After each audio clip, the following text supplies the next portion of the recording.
Midi, la prière résonne au milieu des oliviers. Ces hommes sont loin de chez eux, dans la périphérie d'El Amra, à une trentaine de kilomètres de Sfax, dans l'est de la Tunisie. Ils viennent de Sierra Leone, de Guinée, de Côte d'Ivoire, du Mali et sont coincés ici, alors qu'ils rêvaient d'Europe. Depuis 2023 et le raidissement des autorités tunisiennes, beaucoup moins de bateaux parviennent à quitter la côte pour l'Italie. Alors ces migrants se sont organisés. Des tentes bricolées par centaines et des mosquées, des cafés-restaurants, des magasins. Pas d'école en revanche pour les nombreux enfants qui vivent ici. L'essentiel pour survivre et se rendre le moins possible dans la ville d'El Amra, à 2 kilomètres de là. Car la cohabitation avec les locaux est toujours plus difficile. Lorsque l'on sort à l'extérieur du camp, on est brutalisé, molesté, embêté par les citoyens et par la police. Ce n'est pas vraiment leur faute. On doit juste être patient et faire preuve de détermination pour atteindre le continent où on a toujours rêvé d'aller. Les conflits avec les forces de l'ordre, la population locale, sont récurrents. Et les vidéos de ces tensions circulent sur les réseaux sociaux, récupérées par ceux qui en appellent à un traitement digne et humain de ces personnes, ou au contraire par ceux qui développent des thèses racistes sur leur présence. Fatou Silla a 32 ans. Elle a eu le malheur de tomber enceinte sans être mariée. Il y a 3 ans, reniée par sa famille, elle quitte son pays, la Guinée, son bébé sous le bras, et rejoint la Tunisie. Elle sort le moins souvent possible du camp, après de mauvaises expériences, au marché d'El Amra notamment. Il y a un Tunisien qui est sorti devant moi et puis il a commencé à faire des simagrées. Puisque je ne l'ai pas remarqué et regardé, il a pris de cailloux et puis il a commencé à me jeter.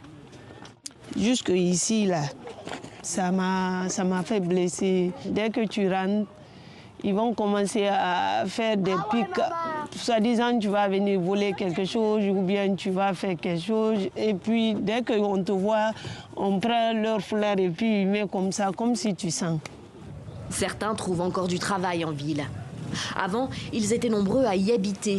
Ils louaient à plusieurs de petits logements à El Amra. Mais les autorités font désormais la chasse aux propriétaires qui acceptent des locataires subsahariens. Il y a eu un tournant début 2023 lorsque le président Kais Saied a désigné les migrants comme complices d'un complot visant à modifier l'identité arabo-islamique de la Tunisie. Les organisations internationales, l'OIM, le HCR ou locales qui leur venaient en aide ont déserté la zone. Et les migrants se sont établis loin des regards. Il existe désormais une quarantaine de camps comme celui-ci, installés dans des oliveraies autour d'El Amra. Le problème est que cette terre, ces arbres, il y en a 350, ont un propriétaire, Arselen Ben Farhat. Professeur d'université à la retraite, il a hérité de cet oliveraie de son père et s'en veut terriblement de ne pouvoir l'exploiter, d'avoir dû renvoyer les ouvriers agricoles qui y travaillaient. Il en veut aussi beaucoup aux autorités de ne pas avoir réagi dès les premières installations de tentes sur ces terres. Il multiplie les recours sans résultat. Ces gens, je n'ai absolument aucun lien avec eux. Je ne les connais pas. Je les considère comme des victimes, mais je suis aussi devenu leur victime. La victime des victimes. Je suis en train de me détruire, de m'auto-détruire. En ce moment, c'est la période de la taille. Comment puis-je tailler mes arbres alors qu'il y a une tente sous chacun de mes oliviers ? Pour les organisations qui travaillent sur la migration, comme le FTDES, la Tunisie est dans une impasse en abordant la question migratoire par le seul prisme sécuritaire. Une approche encore renforcée par un accord signé avec l'Union européenne en juillet 2023, qui a pour objectif de réduire les flux migratoires clandestins vers le vieux continent en échange d'une aide financière de 150 millions d'euros. Et que la Tunisie applique avec zèle.